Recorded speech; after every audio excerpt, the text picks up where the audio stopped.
We are very fortunate to have with us today a good friend of the cause of religious freedom and equality in Israel, and a good friend of many of us, and of Chidush, Rabbi Professor Elliot Dorff, Rector of the American Jewish University, Chair of the Halacha Committee, Law and Norms, Law and Standards Committee of the Rabbinical Assembly, and a world-renowned scholar and expert on Jewish bioethics, Jewish law and philosophy, and many other things.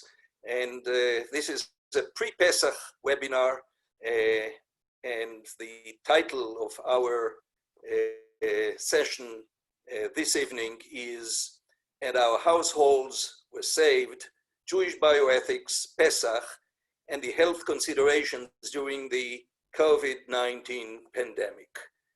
The way that we will go about this webinar is that it'll be led in a form of a conversation between Michael Chernick, Rabbi Professor Michael Chernick, YU graduate, Professor Emeritus of Rabbinic Literature at the Hebrew Union College, and the chair of Ruach Chidush, the Rabbis and Cantors for Religious Freedom and Equality, and our speaker, Rabbi Elliot Dorff.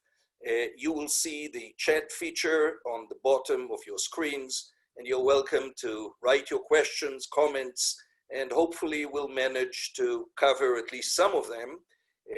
The session will be available afterwards, and we'll send you a link to the recording, as well as the resource page that Professor Dorff has prepared for us.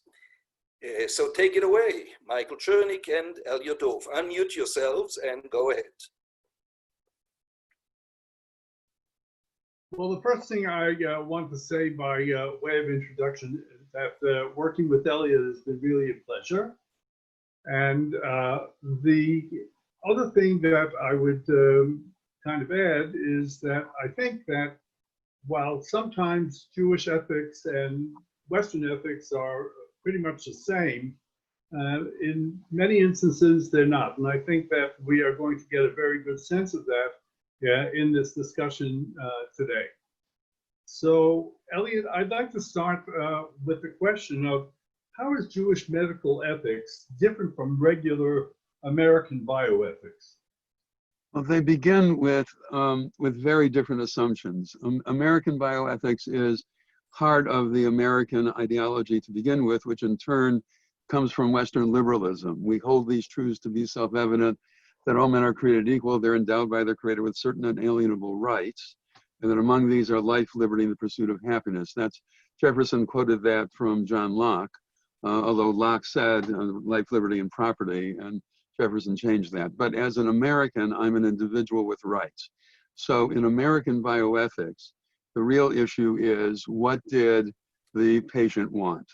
I've been on the ethics committee at UCLA Medical Center since the 1980s. And every once in a while, I say to them, you know, you didn't give to him what he wanted throughout the rest of his life. So why are you so concerned now? Right? So we laugh for a little while and then get back to the actual case. But that's the goal in American secular ethics. In the Jewish tradition, I'm not an individual with rights. The classic Jewish story is, of course, the one we're about to reenact on Seder night, the Exodus from Egypt, Mount Sinai, and the trek to the Promised Land. We leave Egypt not as individuals, but as a community. And when we get to Sinai, we don't get a single right, we get 613 commandments. So that is, as I say, sometimes I do a lot of interfaith work. I say that sometimes that's the beginning of Jewish guilt, right? Although Catholics tell me that we don't know anything about guilt, they have it cornered. But the point is that but it also really sort of tells us that we are members of a community with duties, as opposed to an individual with rights. Now, sometimes rights and duties are reciprocal. So if you have a right not to be killed, then I have a duty not to kill you. But they're not always reciprocal. And certainly if I get up in the morning and I'm an individual with rights, then the world owes me. Whereas if I get up in the morning and I'm part of a community with duties, then I owe the world. It's a very different way of thinking about life. And when it comes to medicine, what that means is that the Jewish tradition has been much more interested in what we would commonly call public health issues than the American tradition, which certainly has a public health component to it. And now the public health component is front and center, because the question is, the question that a lot of hospitals are raising right now are triage issues, namely, if you can't save everybody, then whom do you save? So that public health issue, and then of course the fact that we're all quarantined, is very much a public health issue. It goes back to Leviticus 13 and 14, which also recognized that quarantine was a way of stopping communicable diseases. So the issue really for us is, how do you understand the nature of medicine in our own time under this pandemic? One other thing I think I would mention in terms of the difference between American secular ethics and Jewish secular ethics is that because I'm an individual with rights in American secular ethics, it goes some, you have to really go some in American ideology to say that I have to worry about somebody else's health, except to the extent that somebody else's health will affect my own. And so consequently, it's been really hard for America for the United States to come up with any kind of socialized medicine, anything like that. I mean, there were pieces of it, Medicare and Medicaid back to the Johnson administration, and Obamacare, right? But still to this day, Americans pay far more for their health care than any other Western country, and we get much worse results. And it's part of that all comes out of this American environment of individualism. Whereas in the Jewish tradition, we really have responsibilities for each other. Back to things like Kol Yisrael Erevim Ze B'Ze. All Israelites are responsible for each other. And Ramban, Nachmanides already said in the 14th century, why do I have to worry about somebody else's healthcare? Because of V'ahavta l'reacha kamocha. Love your neighbor as yourself, which he uses as the basis of the fact that I have to worry about other people, whether they be poor or in captivity or issues of healthcare. It's a much more communitarian understanding of my obligations as a member of a community toward others in all kinds of areas, including healthcare, than what we would get from an American understanding of things.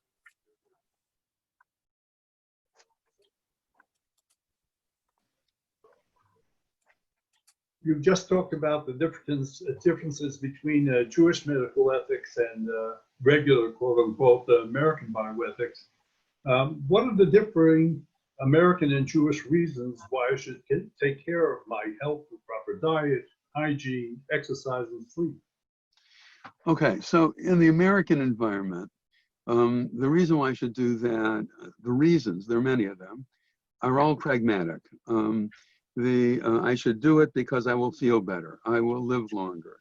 I will be able to get a job much more easily if I'm healthy, because then I won't be as much of a burden on my employer's healthcare system. I'll be able to do all kinds of things in life that I want to do that I wouldn't be able to do if I were ill. So it's all very pragmatic. And that's not to say that those are not important reasons. They are important reasons as to why I should take care of myself. But in the Jewish tradition, it really is very different. And if on the source sheet, if you'll just take a, and part of the reason why it's different is because in the American understanding of things, I own my body. This goes back to the Nancy Cruzan decision of the US Supreme Court in 1990. Where every adult, 18 or over, may refuse any medical intervention, according to the Supreme Court. That doesn't mean that you can require the government to give it to you. That right you don't have. But you do have a right to refuse any kind of medical intervention because you own your own body. So from an American point of view, if I wanted to, well, my Achilles heel, here we go. if I wanted to eat a half a gallon of ice cream every night of the week, and if so, it might as well be mint chocolate chip or Cherry Garcia. That stuff is so good. Anyway, if I wanted to eat a half a gallon of ice cream every night of the week, there's nothing in American law that would forbid me to do that. Now, I'll gain 500 pounds in no time, and all of the bad pragmatic effects of doing that will be my lot. But nevertheless, the law does not forbid me from doing that. Whereas in Jewish law, I do not own my own body. God does. And as a result, I have a fiduciary relationship with God to take care of my body.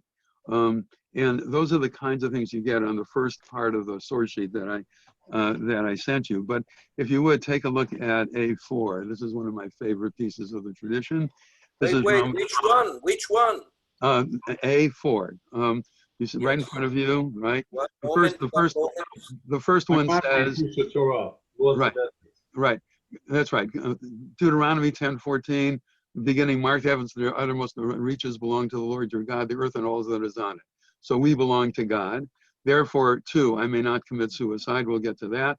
Number 3, I have to be able to bathe, which in the ancient world was a real deal. Remember, this is long before germ theory. The germ theory doesn't come into medicine until the 19th century. But then this one from Maimonides. He who regulates his life in accordance with the laws of hygiene with the sole motive of maintaining a sound and vigorous physique. That's the American reason, right? And begetting children to do his work and labor for his benefit, good luck, is not following the right course. A man should aim to maintain physical health and vigor in order that his soul may be upright in a condition to know God. Whoever there throughout his life follows this course will be continually serving God, even while engaged in business and even during cohabitation, because his purpose in all that he does will be to satisfy his needs so as to have a sound body with which to serve God. That's a very different reason as to why I need to take care of my body.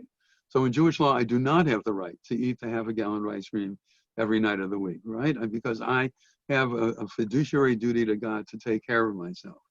Now, in the current pandemic, that translates to not only the pragmatic reasons why in American law I need to stay quarantined, namely the pragmatic reason that we don't want to spread the virus and therefore spread its effects, illness and death for some people, but rather that each and every one of us has an obligation to be able to serve God in this way when we need to be able to worry about the health of the community and not just my own health. So it's again, the end result may be the same. The end result may be I should not eat that ice cream, or that at least that amount of ice cream, right? And I should engage in proper exercise for whatever that is, for whatever age I am, whatever health condition I'm in, and hygiene and sleep. And by the way, Americans are the most sleep-deprived society in the world. You really do need about 8 hours of sleep a night, and it's and we Americans suffer for that in terms of blood pressure rates and all kinds of other issues that come with lack of sleep. So I need to try to do those things in the American environment, including preventive things like staying quarantined, because of the fact that I owe God this, so that I can be in a place where I can serve God, where I can do the mitzvot and serve God in other ways. The other way, I think, which is really important, is the thing that comes next. And in order to introduce that, I just want to, just because Jews tend to think that the whole world is Jewish and everybody thinks the way we do, on this issue in particular, the Jewish tradition really went in a very different direction than both the Western philosophical tradition and the Christian tradition. In Western philosophy, starting with Plato, there's a dichotomy between the mind and the body. The body is the animal in you, the mind is the distinctly human in you, and the mind should therefore rule the body, and the equivalent of that on a societal level, on a social level, is that the philosopher king should rule the rest should rule the army and the mob. So it's a very, very sharp distinction between body and mind. And that continues on through the whole of Western thought. So the question then becomes, well, how are they related? Descartes thought that they were related through the pineal gland. It's a gland in your head, that was the magical place where the mind and the body are related. And still to this day, until very recently, especially in the middle of the 20th century, when doctors were trained, they were trained to see the body as the thing that they were dealing with. So if the body was not functioning well, their job was to fix the body. And that comes out of the sense that my only mission as a doctor is to deal with this body.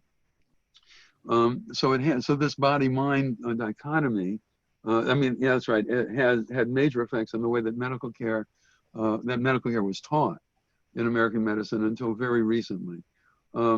The other, in the Christian tradition, there is also a dichotomy between body and soul. The body is, again, the animal in you. The soul is the divine in you. And so, especially in the Catholic tradition, the ideal person is the one who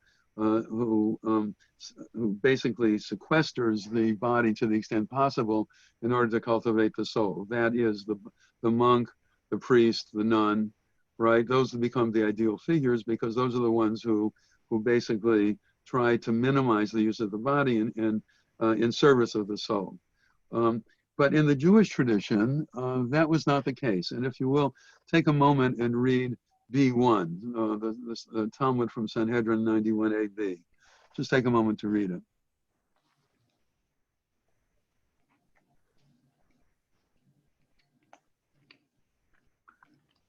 Or you may have to scroll down the text.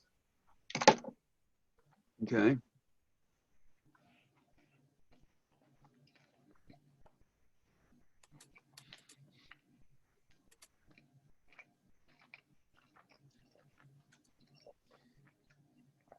So the Holy One, Blessed One, brings the soul, throws it into the body. That's literally the Talmud's word, ramini, throws it into the body and judges them as one.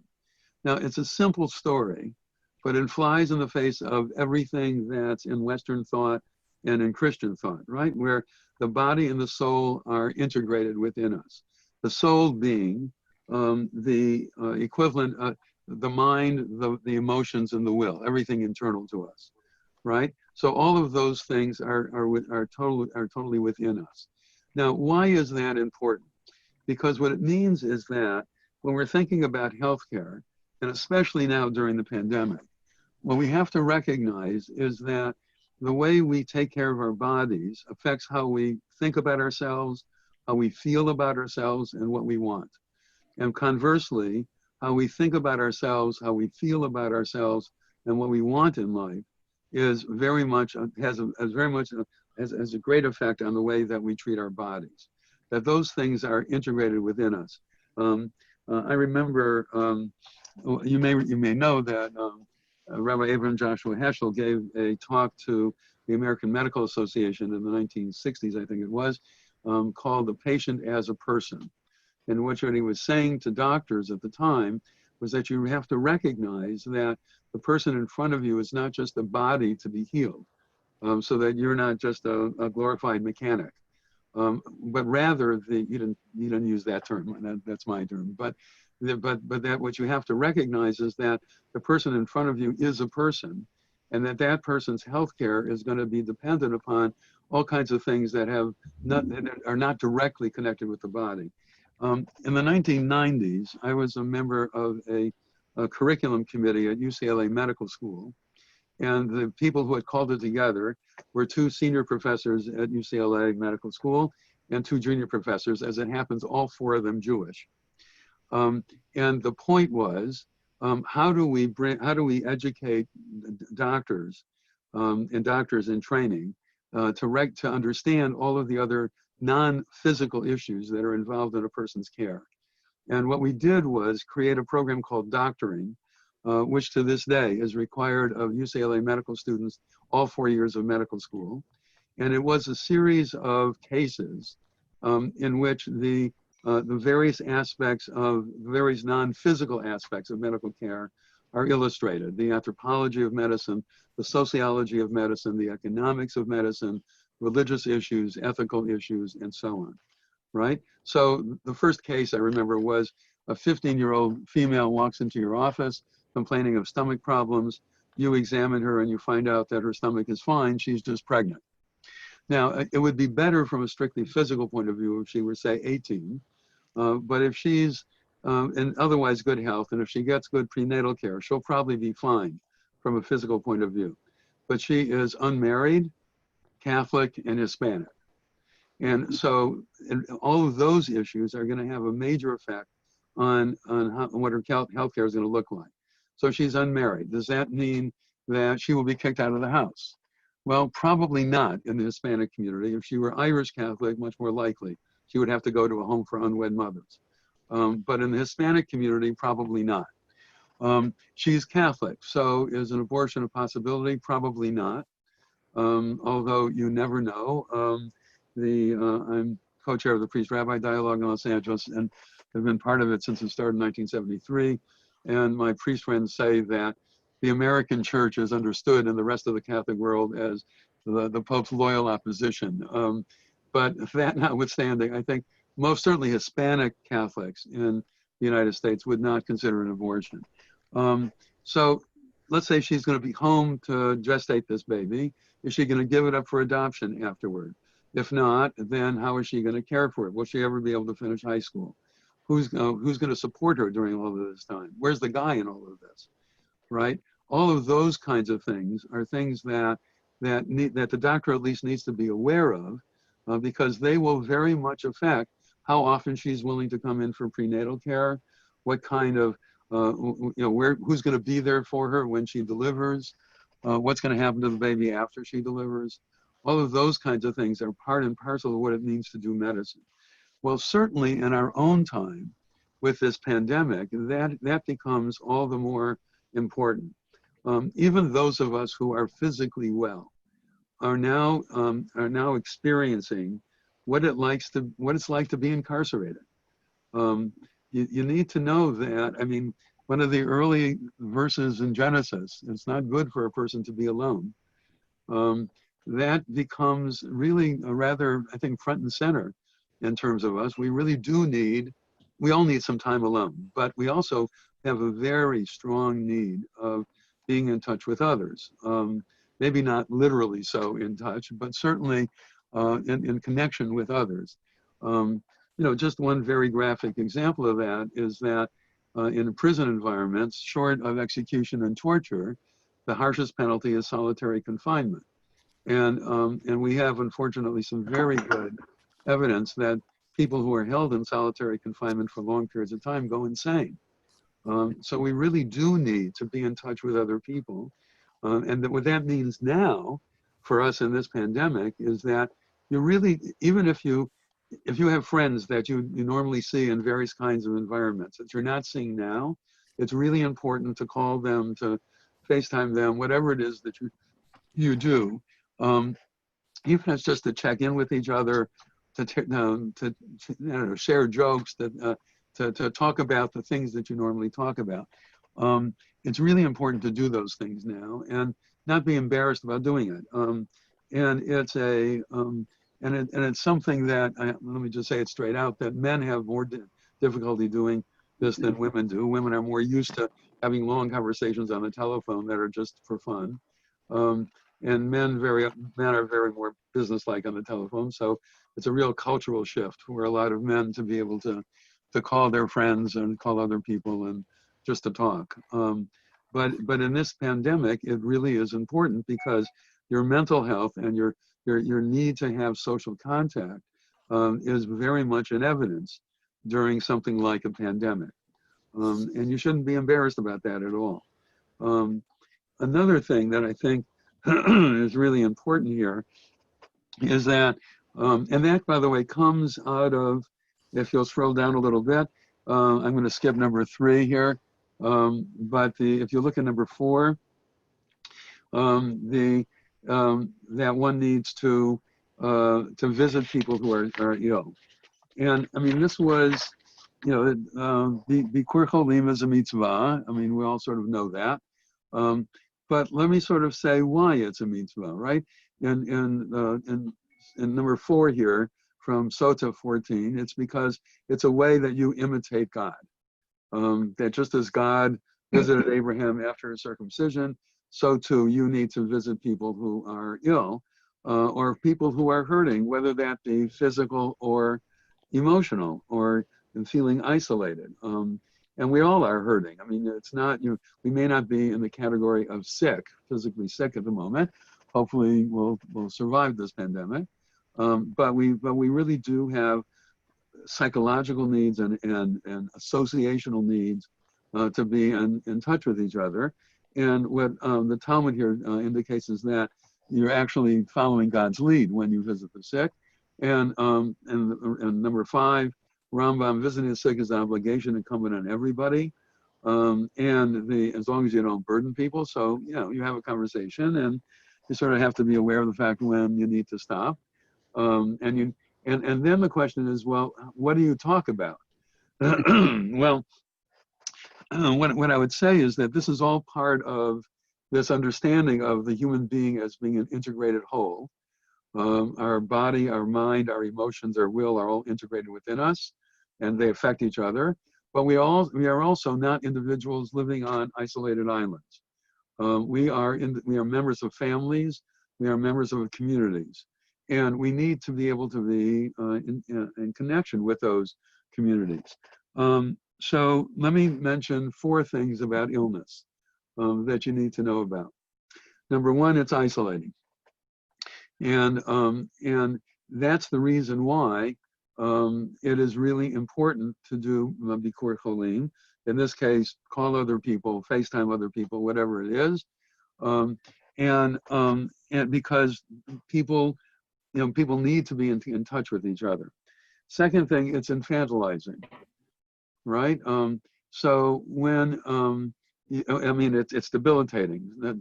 That's the second one. So when you talk to people who really are sick, right, you need to understand that they may not be able to respond in the exact same way that they would be if they were well, but on the other hand, they may be able to. And so when you visit somebody in a hospital, sit down so that your body language does not indicate that you're in control and the person in the bed is not, because that kind of body language where you're upright and the person is supine, right? That body language says I'm well and you're not. So sit down, and I tell this to doctors all the time as well. Rambam actually lived in a time in which you did not have raised beds. People slept on mats or mattresses, and so Rambam actually says you have to lie down so that your head is not higher than the patient's head, so your body language does not give people a sense that does not reinforce their sense of disability. But then third, illness is infantilizing. You can't do the usual things that you normally do. So what do you talk about? Well, let me just tell you that people really tire of talking about the weather and the food in 3 seconds, right? So what do?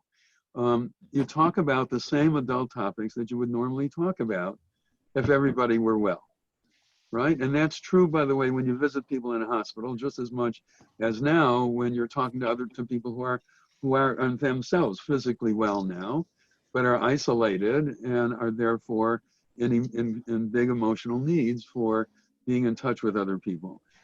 So if what you normally talk about is politics, talk about that. Books, movies, sports, although they're not allowed to sports these days, right? And whatever it is that you normally talk about that. I learned this the year after I finished rabbinical school, and I was finishing my doctorate at Columbia, and I was asked to do 3 sessions on Jewish theology for residents of the Jewish Home for the Aged. And the 2 social workers who had arranged this met with me first and explained to me certain things about the fact that when a person ages, body language changes. So one example of that was that in one of the sessions I was teaching, this is all in person, at the home, a man who had been a dentist had his eyes closed for the entire session, and then he raised his hands and asked a question, which made it clear that he had heard everything that had gone on.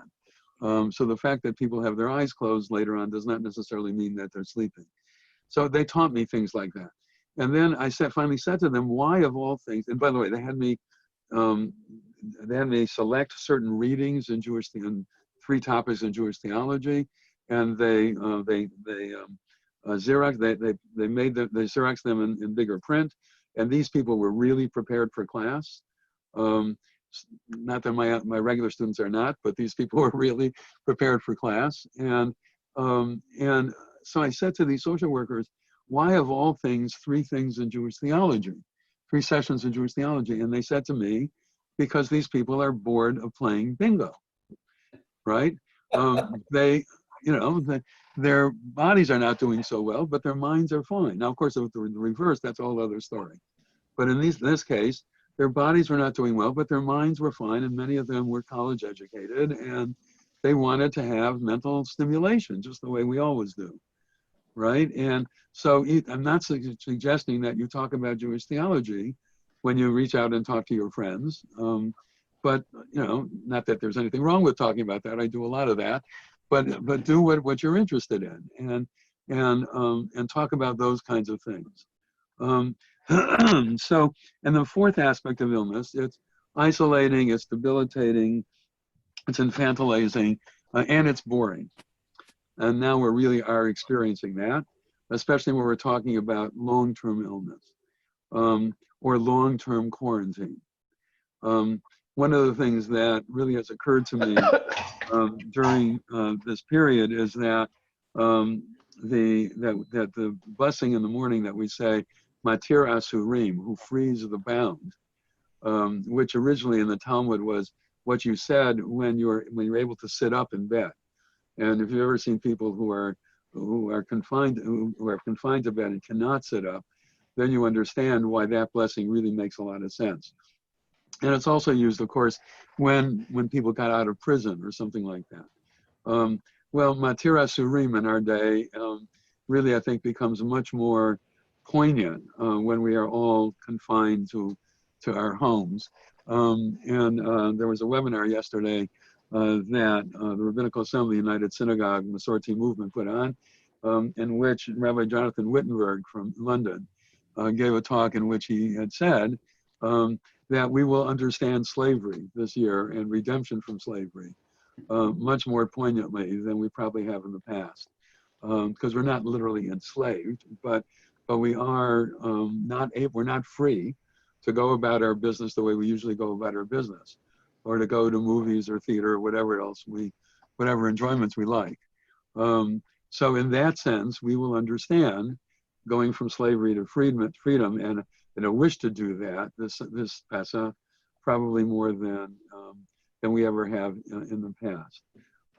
So those are, I think, aspects of the differences between the Jewish understanding of things and the American understanding of things.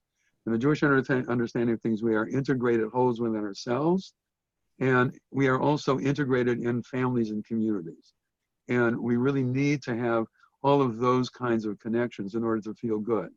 And the only way that we can take care of our bodies is if indeed we feel reasonably good about ourselves, right? And because the way that we feel about ourselves is also the way we treat our own bodies, and vice versa. The way we treat our bodies will affect how we feel about ourselves. So it's important for all of those reasons, because we have a fiduciary duty to God to take care of ourselves, both physically and emotionally and intellectually, and of course in terms of associationally with our families and friends in this time. One last thing on this, and then we'll move to the next topic. Unfortunately, as you have been reading, a lot of people are dying of this disease. And so it is really important, if you have not done this, to fill out an advance directive for healthcare. An advance directive for healthcare consists of 2 things. It consists of a proxy statement in which you say, if I cannot determine if I'm not conscious, for example, right? And I cannot say to the doctors, I want this, but I don't want that. Then you appoint somebody, person A, to be your proxy, to be the one that makes the decisions for you. And then usually the proxy statement has that person's contact information. And then if person A at the time is either unable or unwilling to act as your proxy, then person B, and then if not person B, person C. So that's the proxy statement. And then the second part of the advance directive is called the living will sometimes, in which you express some of your desires. And all three of the major movements in American Judaism have created their own versions of advance directives. The Rabbinical Council of America has one. I'm pretty sure that Moshe Tendler was involved in it. And what it says basically is, I am an Orthodox Jew, please call my rabbi. That's okay, right? If that's your set of beliefs, okay? The conservative movement has one from the Rabbinical Assembly, and you can go online and to the Rabbinical Assembly, and you can just type in advance directive. It was written by Rabbi Aaron Mackler based upon two different approaches to end-of-life issues that were approved by the Committee on Jewish Law and Standards, one by Rabbi Avram Reisner, one by me. We agree on about 85% of the issues, disagree on about 15% of the issues. So in that particular advance directive takes you through about 10 scenarios that are fairly common in end-of-life care that people have to make decisions about, and ask you what decision would you want. Where we agree, the decisions are in block print. Where I would allow something that he would not, it's in italics. But both of those were approved by the Committee on Jewish Law and Standards. And so this is a way of observing Jewish law as a conservative Jew in your end-of-life care. And it's important, if you don't know what these interventions are, to get somebody who knows what they are to help you fill it out. So after my father-in-law died, and I had to help my mother-in-law make a very difficult decision of removing healthcare from him when there was no medical prognosis for any improvement whatsoever, and we were just battering him. I helped her fill out her own advance directive, and she said, well, I want everything. So I said, okay, Mom, let's go through it one by one. And I explained to her the first intervention and what that would involve. And she said, oh, I wouldn't want that. And then we went to the second one. She said, oh, I wouldn't want that. We went through all 10 of them. She didn't want a single one of them, right? So why did she say, I want everything? Because she didn't want to be abandoned. And that's a very serious and important concern. And so what we needed to do was to craft her advance directive in a way that she said that she was afraid of being abandoned, even though she doesn't want any of these interventions. And that's important to be able to say. So you need to get somebody who knows what these interventions are so that you can know whether you want them or not. And in the reform movement, Rabbi Richard Address, who I think is on this call, created an advance directive that is very much in keeping with reform ideology, where there's a grid on the vertical end. There's a whole series of interventions that one might have, and then across the top is, I don't want something like this. Richard, you can correct me here if I'm wrong, but something like, I don't want it. I don't want it. I probably don't want it. I don't know. I probably want it. I want it. And then you just simply go through the grid and you check these things. And this is very much in tune with reform ideology, which emphasizes individual choice, individual autonomy, right? And then there are also advancce directives that every medical association, California Medical Association has one, I'm sure every state's medical association has them. But in any case, it's important to fill those out just in case, right? As the Shulchan Aruch says, we hope you live to 120, but just in case, you should fill this out. And then one other thing that I think is really important in this, because this disease can be lethal, it is really important to share expressions of love for your family and for others. And again, here, I think men are less good at this than women are. But it's really important to share those feelings. The last thing that you want is that you die without ever being able to express your feelings of love for other members of your family, and vice versa, right? It's important for young people also to be able to express those feelings. And don't be embarrassed by this. I mean, that's the Anglo-Saxon stiff upper lip stuff. That's not really Jewish. What you need to be able to do is to express your emotions and to, even if you're not, even if normally you don't do that very often, especially in this kind of pandemic, this is really important to be able to say things to each other that may be the last time you're going to be able to say them, God forbid, right? But still, may be the last time you're going to be able to say this to the members of your family or your friends. And it's important to articulate that, both for your own sense of completion and for theirs. And again, may you live to 120, right? But it doesn't hurt, by the way, without this pandemic, it doesn't hurt to say those things to people you love, every once in a while at least. But this would be a golden opportunity to do those kinds of things. Okay, Michael, you're on. I'm sure there are a lot of people out there who are suffering already from coronavirus. Some of them only slightly, but others quite seriously, either in pain or hospitalized, and are asking the theological question, why me? Yeah. And I wonder whether you would want to say a few words about what the Jewish tradition teaches us about illness and how to respond to it. Because I know that there are a lot of people that sometimes think that if they're sick, there must have been some sin that they committed, or if this is a general pandemic, then there must be some big sin that the whole world has committed. And I really think that either we should disabuse everybody of that or convince them that they better be doing tshuva. Well, I would go for the former. I think we should disabuse people of that, right? Illness is this kind of illness in particular is not something that anybody brought upon him or herself. There are illnesses that you increase your chances of getting if you smoke, for example, right? Or if you abuse alcohol or drugs. Right? I mean, there are illnesses that you do have a role in bringing upon yourself, but this is clearly not one of them.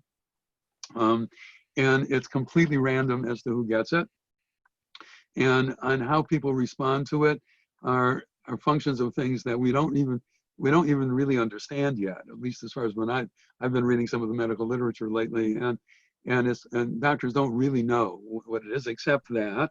The people who have the most serious forms of this disease tend to be 65 or older, with conditions that make it worse, in particular lung conditions like asthma or COPD, because a lot of the ways in which people are dying now are because of inability to breathe. That's the reason why ventilators are so scarce these days. So by and large, we do know that is the case. Again, completely, we don't know why. We don't know but completely on an epidemiological level, men are suffering from this more than women are, and are dying more than women are. We don't know why. And a lot of this is we don't know. Okay, but it's certainly not a connection between sin and illness. It's certainly not that. And I think what the tradition would say is that, when you say, why me, there's no good, let me just say, that's the wrong answer. I mean, that's the wrong question to begin with. There's an evangelical preacher in Orange County, Saddleback Community Church, Wick Warren, who, by the way, is a real Ohev Yisrael, who wrote this book called The Purpose-Driven Life. And the very first line of it is, it's not about you. And that, I think, is a really important lesson for us as well. if you're suffering, then of course you're gonna feel bad and you're gonna ask those kinds of questions. But certainly with this pandemic, it's not something that you did wrong. It's not a sin that you did. It's not something that God attacking you over somebody else. It's just not the way it works. And what the question really raises, though, is a deep theological question that I would love to talk about on some other occasion if you want.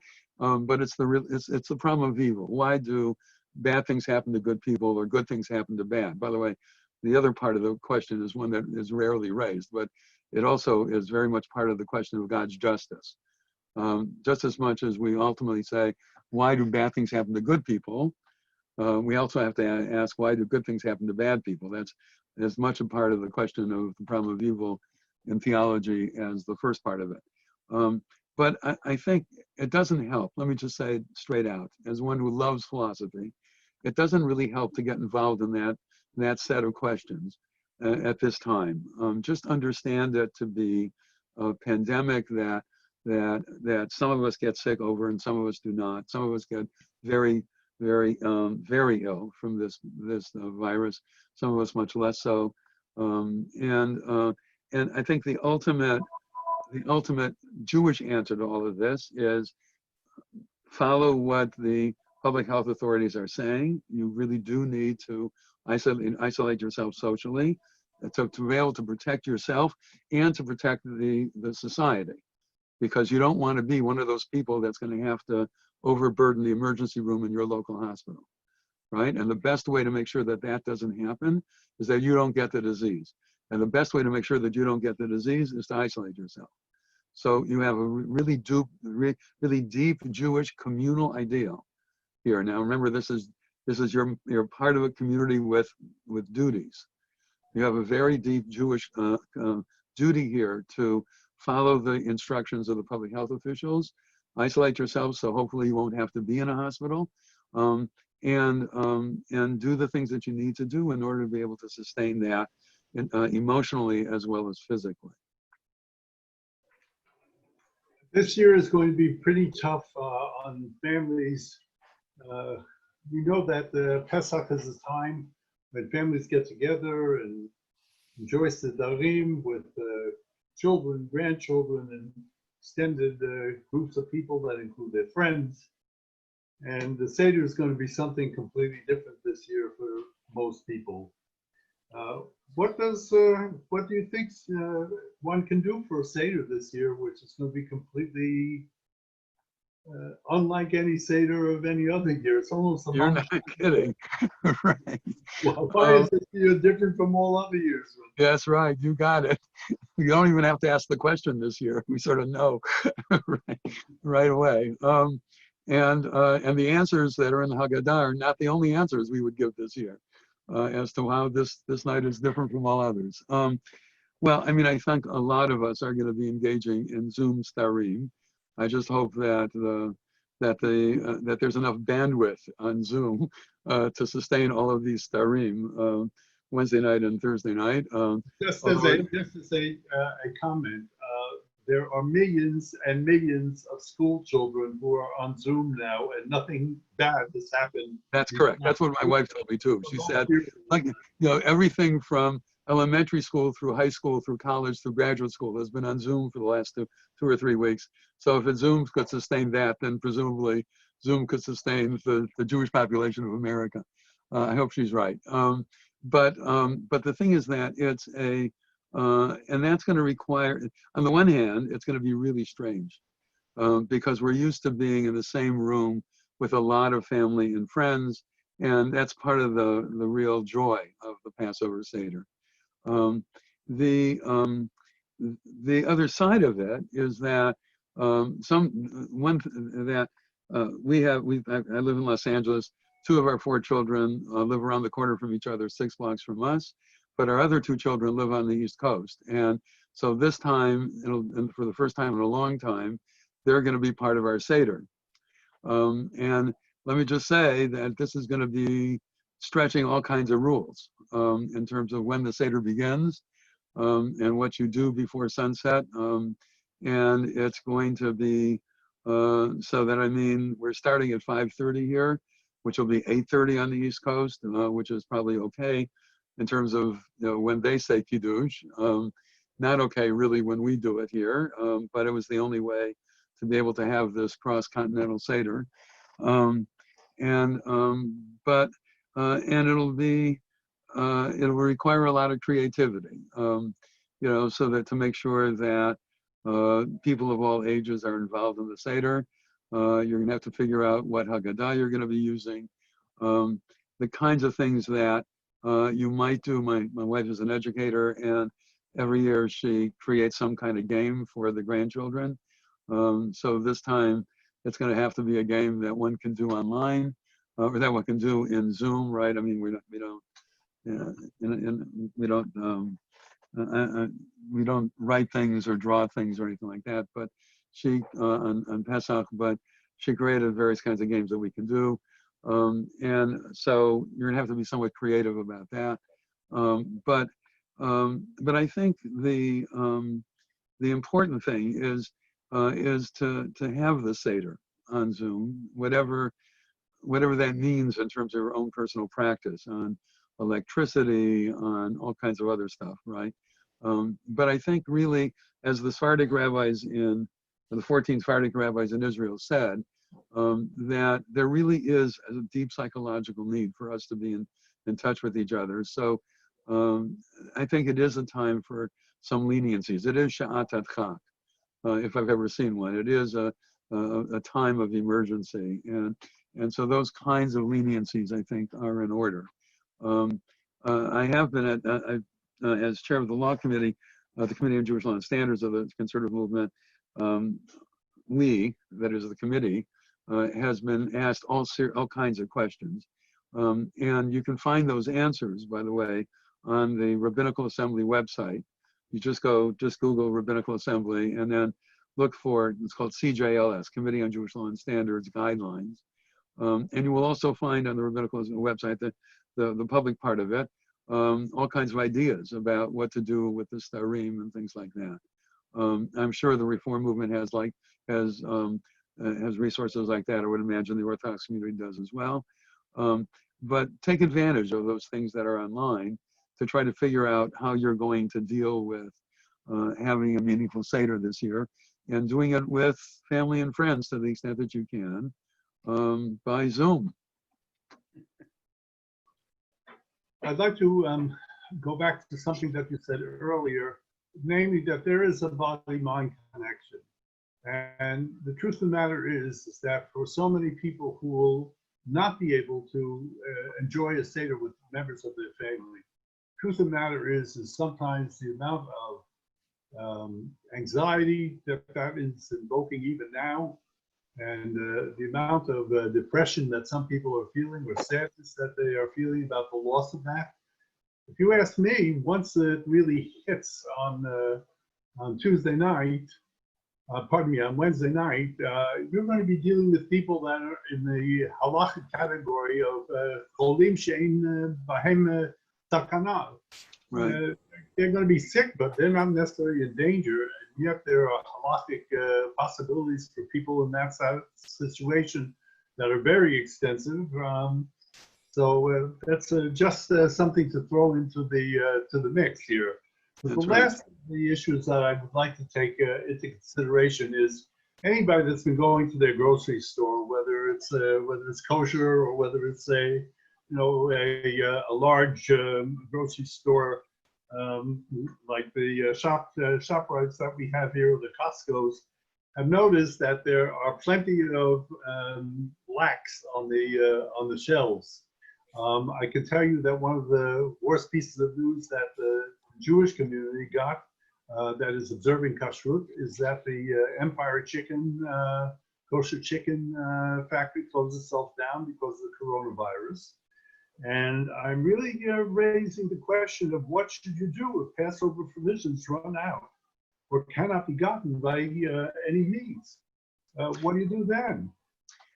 So you do what you can. I mean, that's really what it boils down to. So what it means is that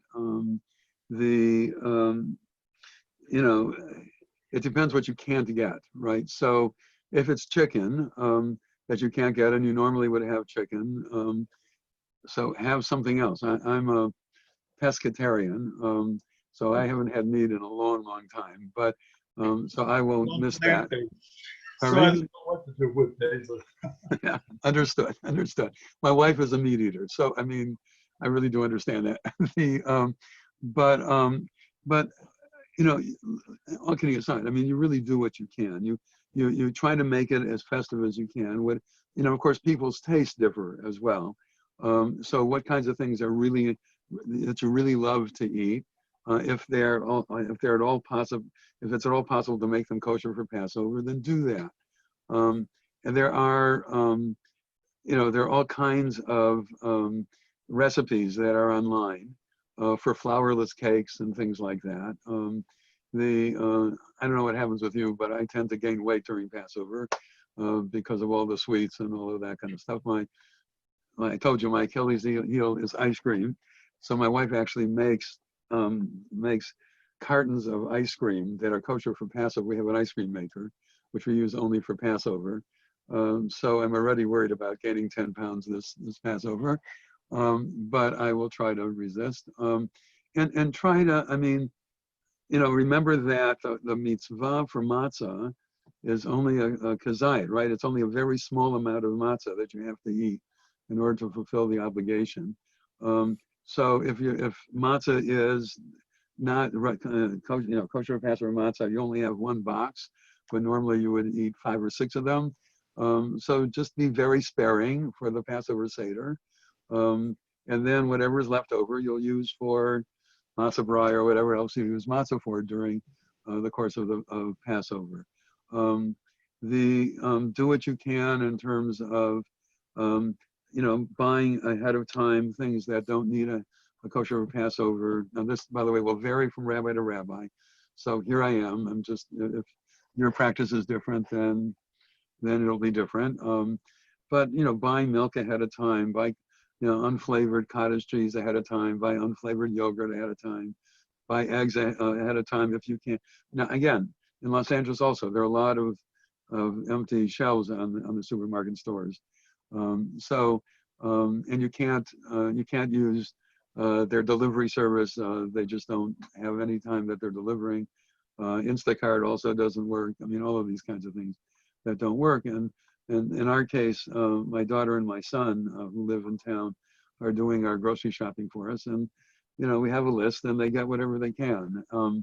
And we'll feel Passover the way our ancestors did, more poignantly on that issue as well. I mean, we won't be able to have all of the Passover good foods that we're used to. But let me just tell you a story about that. When we first moved to Los Angeles, my wife was doing her first Passover buying, and there were multiple things. And the checkout lady said to her, she was clearly an evangelical Christian, she said, "Is this for Passover?"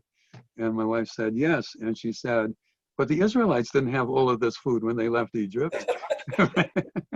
So, you know, think about that when you think about what you're being deprived of this Passover. Michael, to give you a chance to look at the questions that our participants have posted, let me just ask Elliot a question that Richard Edris raised, and you mentioned Richard. He is asking if you could speak about the POLST forms. About? The POLST, whatever that is. Oh, yes, thank you. And it started in California, and now I think most states have it. POLST is the Physician's Orders for Life-Sustaining Treatment. In California, it's a pink document that you put on your refrigerator. So if EMTs come, emergency medical technicians come to your house, if you call 911, then until the advent of these POLST documents, all other advanced directives that you filled out would be null and void. They were required to try to save your life no matter what. But now, if you really want your decisions about life-sustaining treatment to be enacted by the emergency medical technician, then have your doctor, your primary care doctor, fill out a POLST, Physician's Orders for Life-Sustaining Treatment, in which the doctor says what should be done and what should not be done. And in California, as I said, it's a pink piece of paper that gets put on your refrigerator door so that they know exactly where to look. I don't know what it is in other states. And that you need to do that as well as fill out an advance directive. Thank you, Richard, for mentioning that. Michael, have you managed to look at the questions people raised? Actually, no. I've been concentrating All on right. So you review that, and in the meantime, I'll ask Bruce Kahn's question. He says, "Take on the Jewish rationalization of ultra-Orthodox community members who shun science and rules health experts decide. This is one of those times when it is difficult to understand one another as Jews, tendencies to get angry about it and embarrassed." So that is a sort of a specific question, but can you reflect on what's happening with the ultra-Orthodox Jewish community with regard to the COVID-19 as we see it unfolding very painfully, tragically, both in New York and in Israel? Well, I have to give you one background piece of this. I'm a pluralist, right? I am a committed conservative Jew. I've thought a lot about this. I've actually written 2 books about conservative Judaism, right? So I am a committed conservative Jew, but I am also very happy that Jews can tie into our tradition in multiple ways. I think that's part of the richness of our tradition, and I'm really glad that people can find their roots and their meaning and their hopes and find intellectual stimulation and spiritual things, all kinds of stuff. I'm really glad that we have this really rich tradition that people can connect to in multiple ways. So normally I'm a pluralist, even though I am a committed conservative Jew. On this issue, I just have to say, I think they're crazy. And aside from that, I think that they're doing something which is deeply un-Jewish. And all the ways that I've just been talking about, that they have to worry about the health of the community, and they need and if anything, the Jewish tradition has had a love affair with medicine for at least the last 2,000 years.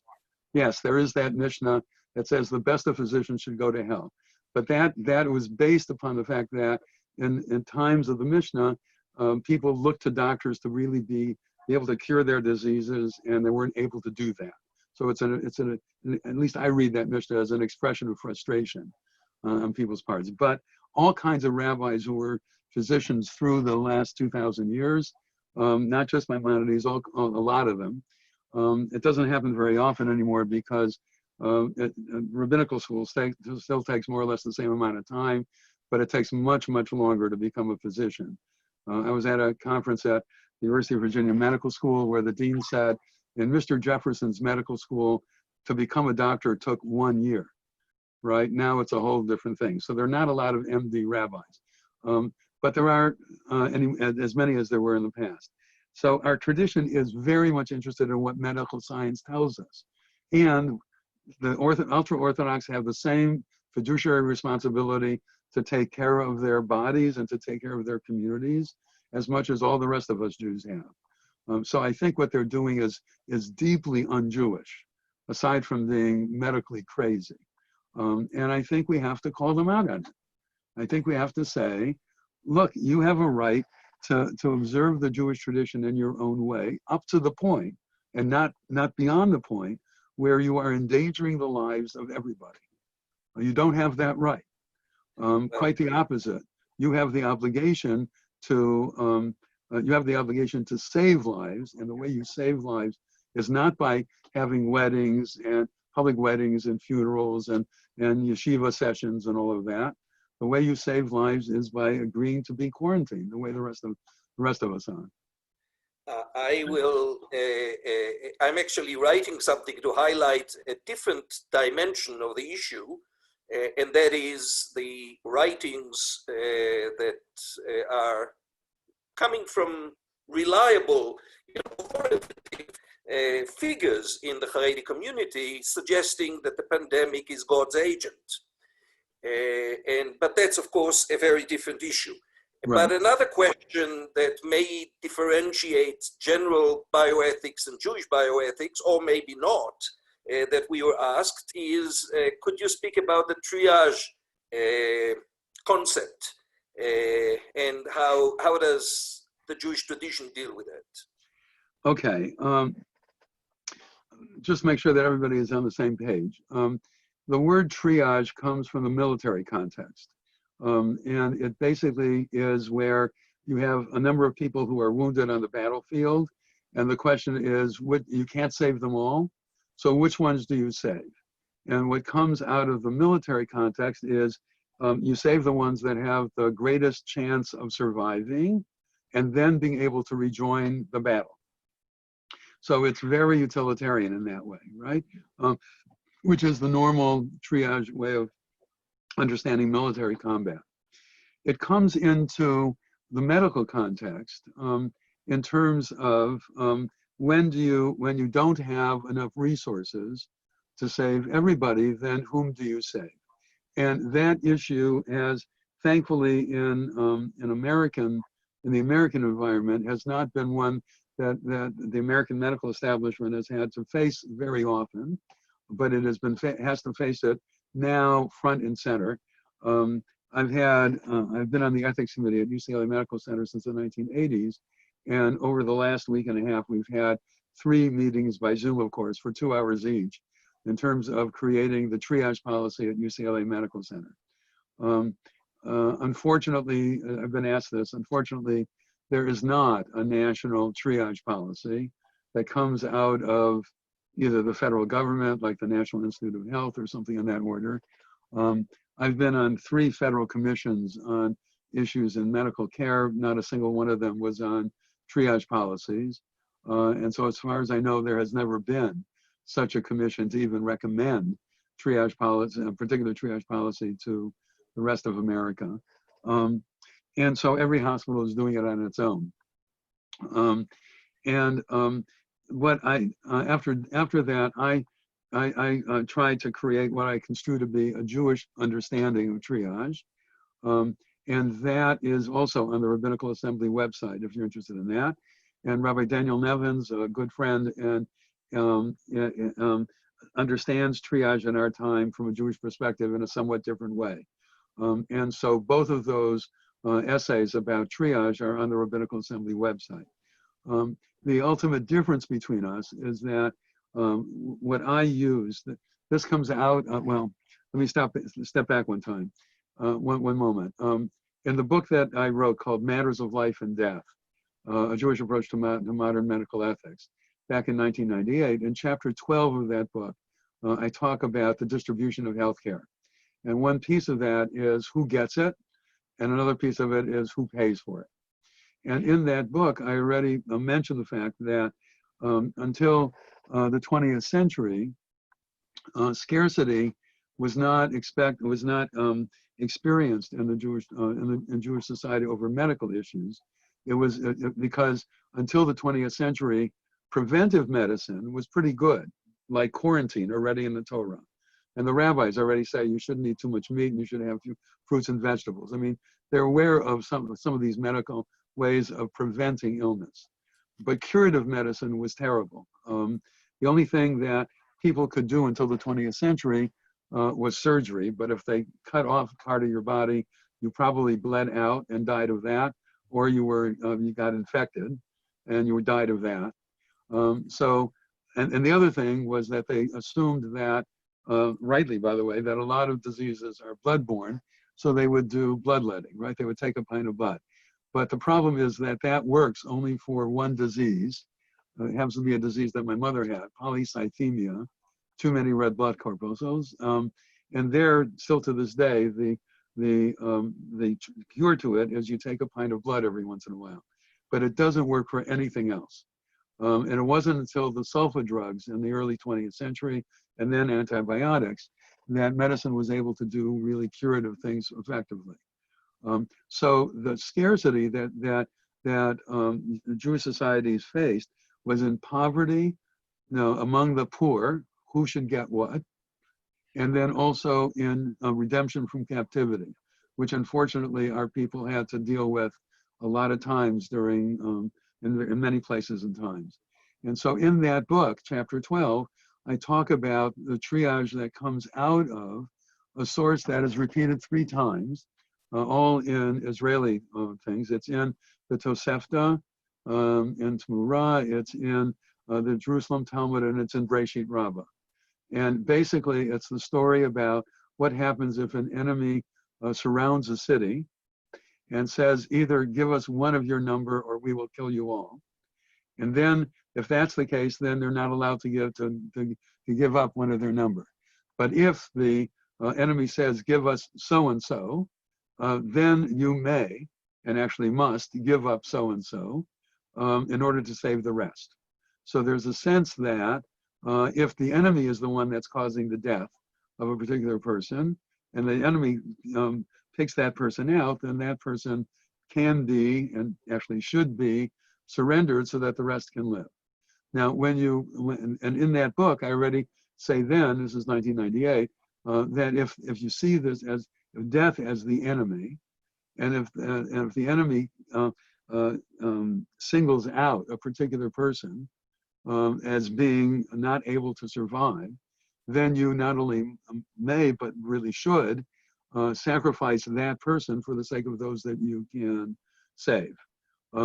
That said, the usual exemptions apply, right? In other words, there should not be a matter of gender, of race, of ethnic background, of religious background, of ability to pay, or age, except to the extent that age affects who has a decent chance of survival and who not. And so that I use that source as the basis of my Jewish approach to triage. What that means, of course, unfortunately, and this is what I call the tragedy of triage, what that means is that some people who would ordinarily continue to be on life support systems, because we have plenty of them, right, will be detached from them in favor of people who have a greater ability to, or at least are diagnosed with a greater ability to survive to hospital discharge. I'm not talking about to survive to 120. I'm talking, because that would be straight utilitarianism. Straight utilitarianism would be, you don't save the most number of lives that you can, you save the greatest number of life years that you can. That would be straight utilitarianism, and that would mean that you would privilege the young over the old. But that's not what I'm saying. What I'm saying is you save the largest number of lives that you can save, whatever their ability or disability, whatever their age, whatever, again, their gender, their ethnic ability, their ethnic origin, their socioeconomic status, all of that. Rabbi Nevins can't swallow that.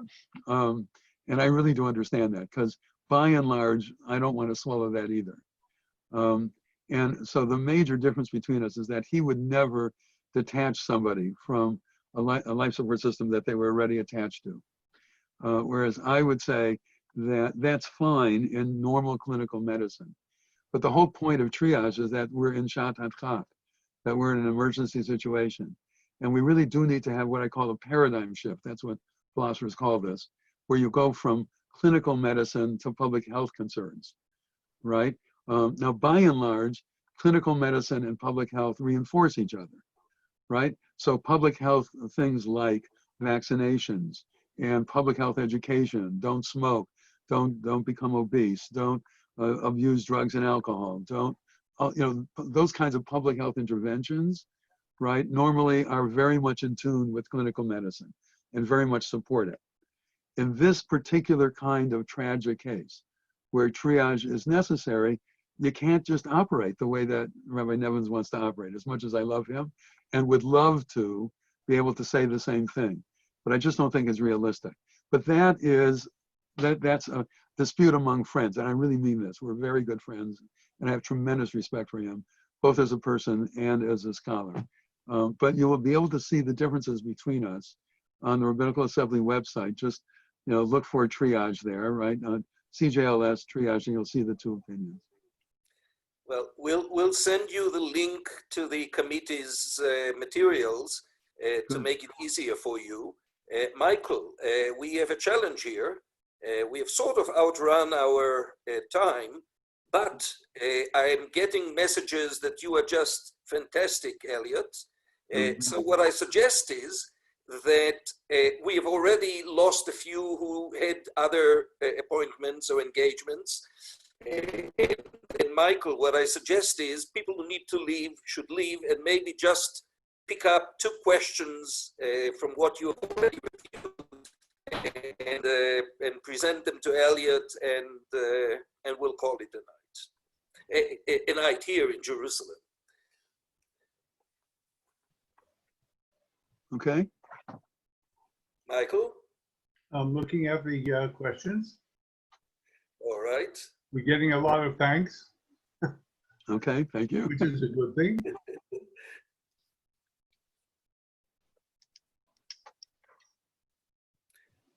The questions are earlier on. I know that. Yeah.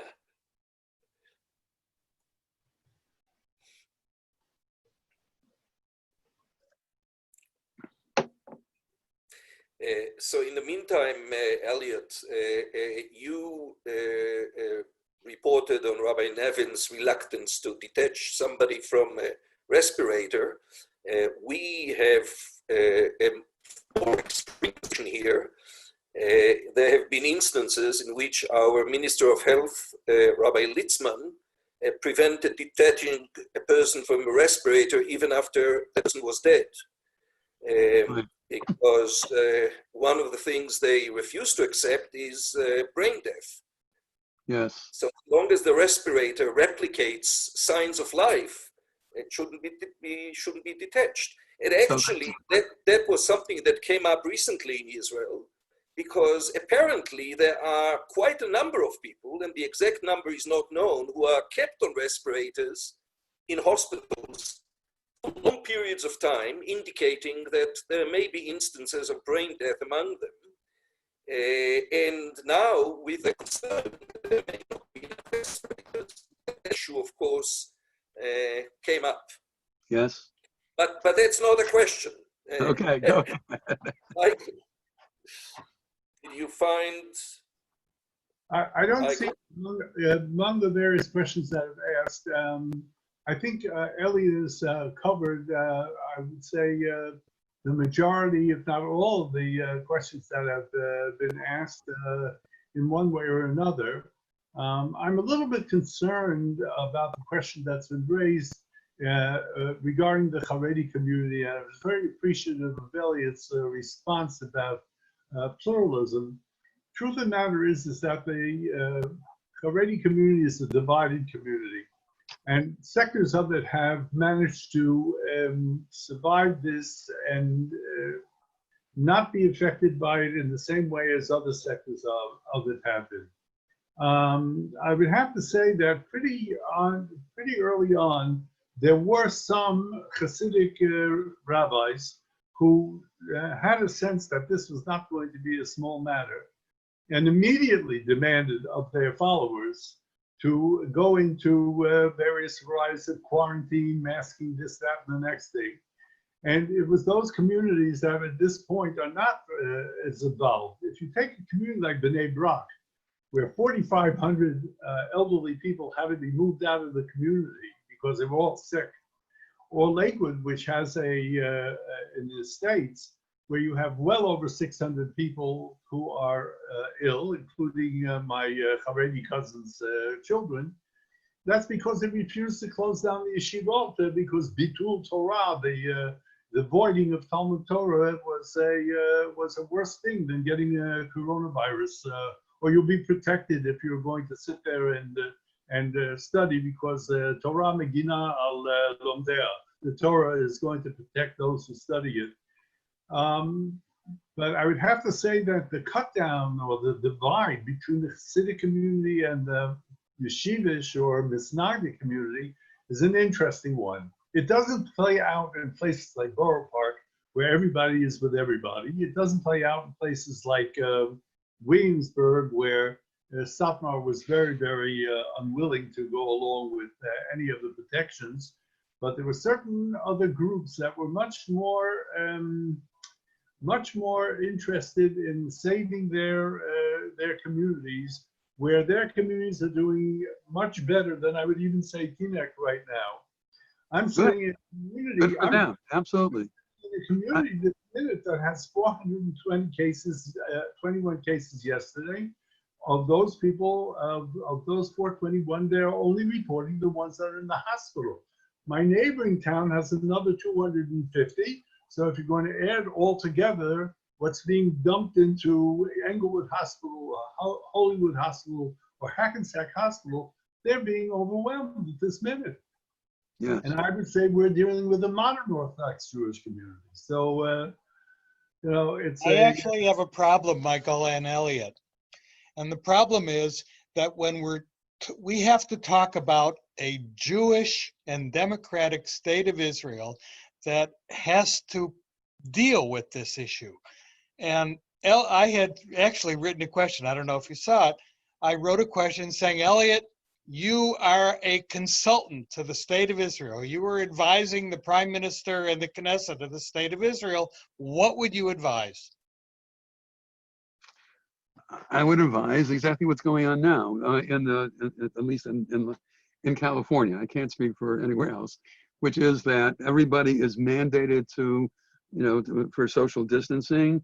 Actually now, the mayor of Los Angeles, a Jewish fellow, very, very actively Jewish fellow, Mayor Garcetti, was on television 2 days ago saying everybody should wear masks, and he was wearing a mask.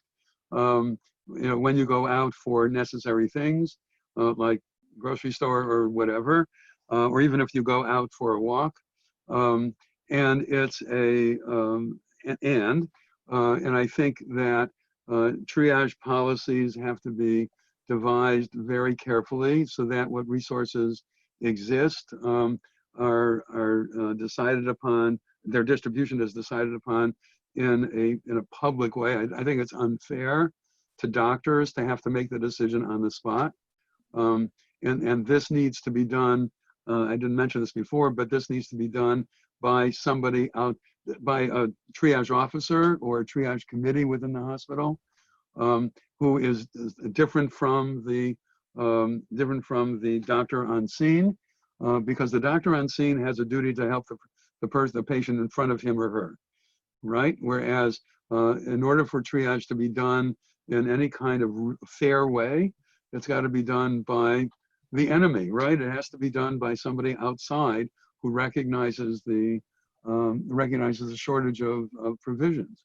And one of the other things I said in mine, and I think Danny said in his as well, Rabbi Nevin said in his as well, is that this triage stuff these triage protocols should apply only during the time of Shad HaChak, only during the time of this pandemic. As soon as we're able to get out of this and we can return to normal medical care, then we should do that. Thank you. All right, friends. We've been really privileged to be with and study from a great scholar, rabbi, and as I said, a wonderful friend of Chidush, Elliot Dorff, and thank you, Michael Chernik, for moderating, for having that conversation with Elliot.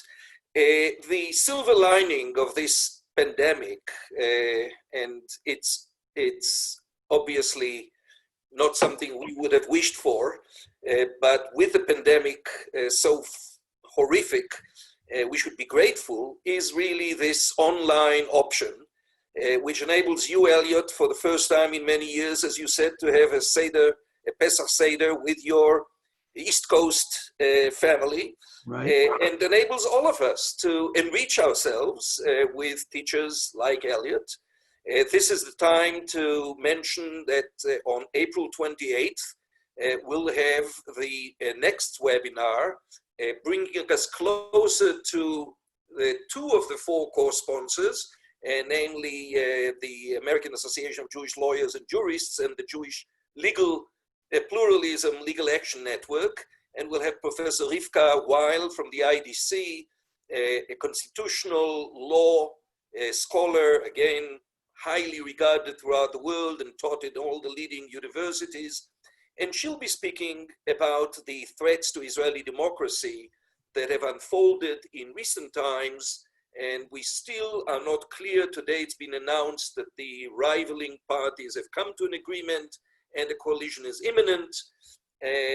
But with this imminent coalition, I should inform you, we would all have grave concerns because all promises and hopes for greater religious freedom and equality are going to be buried by the coalition partners, which means our efforts and advocacy is going to be required for a while longer.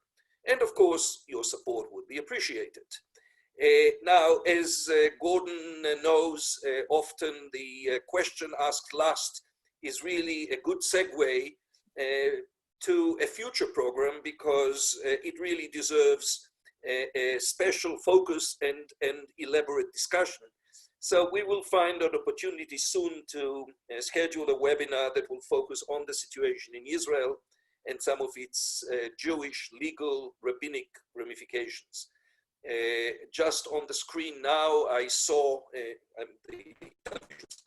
showing the news in Israel now, the night news, evening news, and the police have been arresting worshippers who still defy the discipline that the authorities require. But having said that, I think that Michael is right.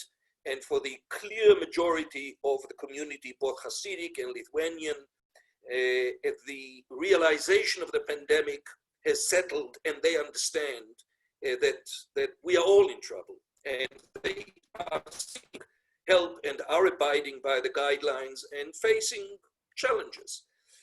So we'll be discussing that further. I want to thank again Michael and Elliot. Thank all of you for joining us. We'll be sending you a link to the recording of this session, Elliot's selection of sources, and a link to the committee's materials. I hope we'll see you all and be able to discuss the other side of that coin, namely the legal aspects or the legal related aspects of the threats to democracy arising from both the pandemic and the political situation in Israel. And in the meantime, Pesach meaningful, as sameach as possible, as meaningful as possible, and enjoy the expanded family that Zoom enables you to, and settle for the physical confines, which give us a whole new sense of what avdut in the very contemporary sense of the word may instruct us and may sensitize us to. So, Shalom, Chag Sameach, Todah to you all. And when you well. Section of the Seder that talks about the 5 rabbis that were B'nai Brak, just remember that the policeman came and broke them. Right. Okay. Bye-bye now. Shalom. Thank you so much. This was a wonderful program. Thank you. Our pleasure. Thank you. Thank you.